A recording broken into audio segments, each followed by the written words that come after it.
Hey brothers and sisters, welcome back to the Worldview podcast. Today I'm going to be interviewing my brother Brandon here.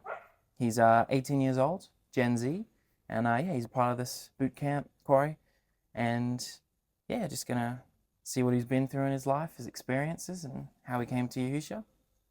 And so we'll just get started. So question 1, what is your testimony? What's happened in your life that brought you to Yahusha?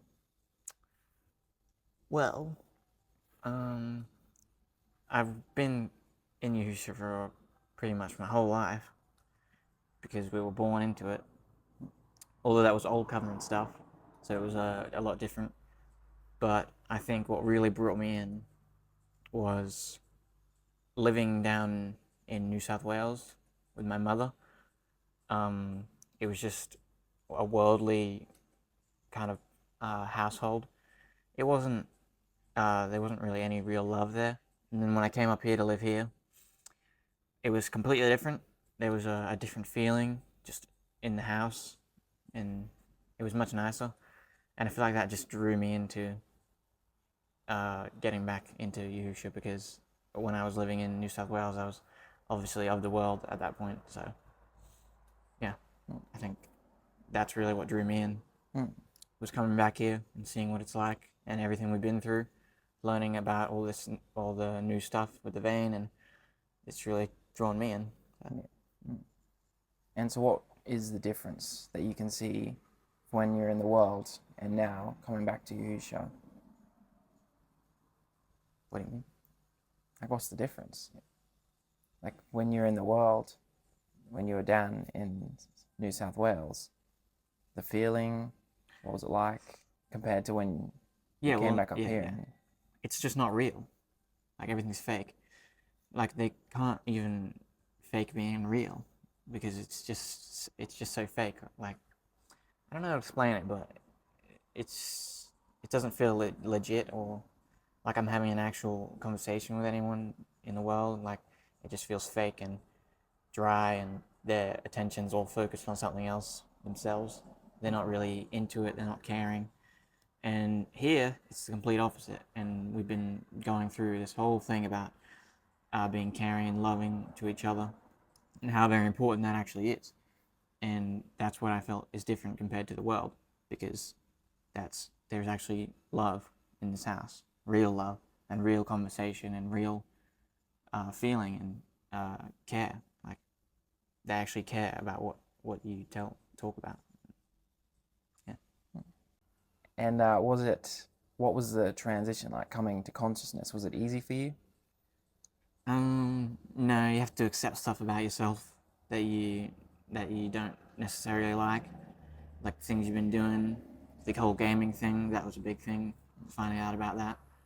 But the coming out of that, it's much better, You feel better with yourself, just serving Yahusha and doing that instead of all this worldly things. You feel much better afterwards, because you get that good feeling that he gives you when he's with you all the time. Whereas when you're gaming and, just not with Yahusha, then you're just with the world, You're not having that experience. You're not having anything real, You're just part of the train, the worldly train that just goes on and on and on. It's nothing new, nothing fresh. So. And what were you like before you came to consciousness? So before about a year ago, you came up here. Before that, what was it? How were you? I'd say I was a bit of an asshole. Like, I always took everything personally. Couldn't let anyone have anything. Literally, I remember everything I would just take personally and just get all upset about it in myself and have all these moods really all the time. And coming to consciousness and realizing how that is all a sin, it just gives you this way better feeling when you stop doing all of that, and you go through the battle and you fight off the demons that try and make you feel like that. And you have to accept that Yahusha is Alahim, and you have to accept that we are not, we don't own ourselves, We're slaves to Yahusha, in a good way. we're serving him because we want to, because we know that he's the true Alahim and he's the truth. And that's it. Yeah. So I'd say, yeah, I was pretty rude and obnoxious. Obnoxious. I don't know how to say that word. Obnoxious. Obnoxious, yeah. Yeah. Yeah, I was a rude person, I think, because I was part of the world, you know? The world doesn't teach you how to be a nice person because it doesn't have the truth. It doesn't have the real reality of how to actually be a good person, have the good behavior that Yahusha wants us to have. So, yeah. And why do you want to follow Yahusha? How do you know that's the real thing? Oh, well, going back to my testimony and coming here, the completely different feeling that's how I know he's real, feeling that. The scripture, everything in the scripture is shown true to me, like the word, everything, literally everything that it says in there about behavior and how you're supposed to act, it's all shown true to me.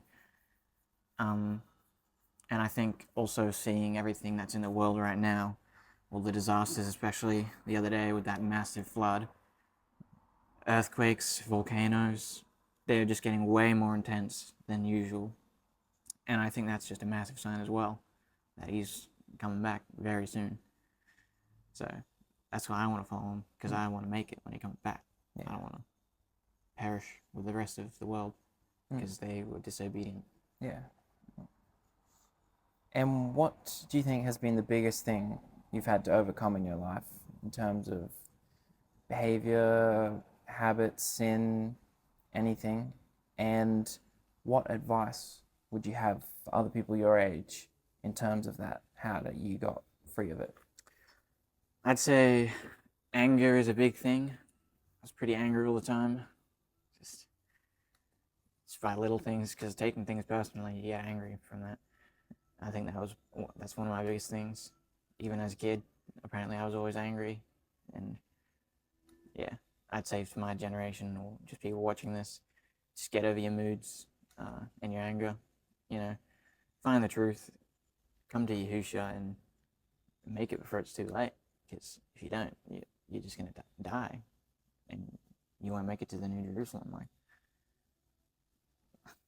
why would you want to miss that? Yeah. And so what are your plans going forward now? You've only, let's say a year-ish left. What do you plan to do in that time? Serve Yahusha. We're still in the quarry. I'm still in the boot camp technically. So we're still getting chipped away because we're not perfect yet.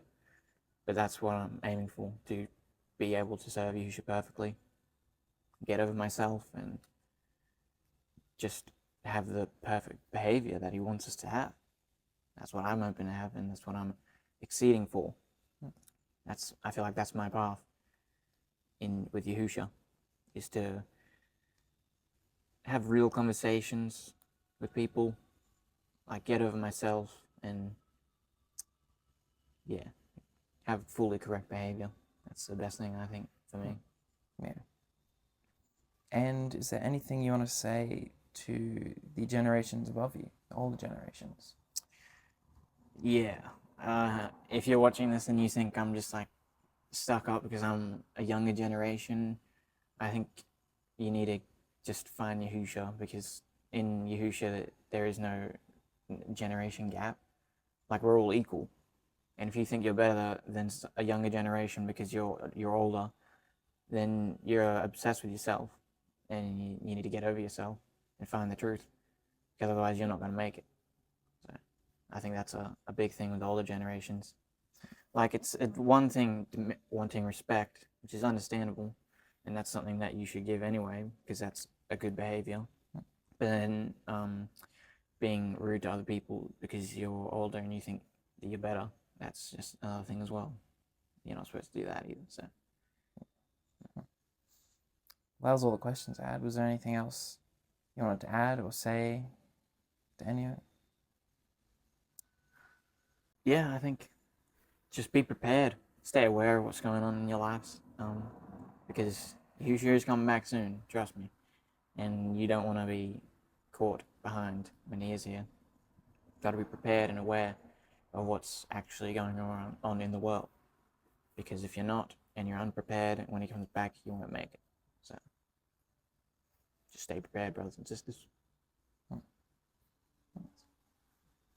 Well, thank you everyone for joining us again for another interview. And I'll see you on a couple of days for the podcast with everyone. Thanks, guys.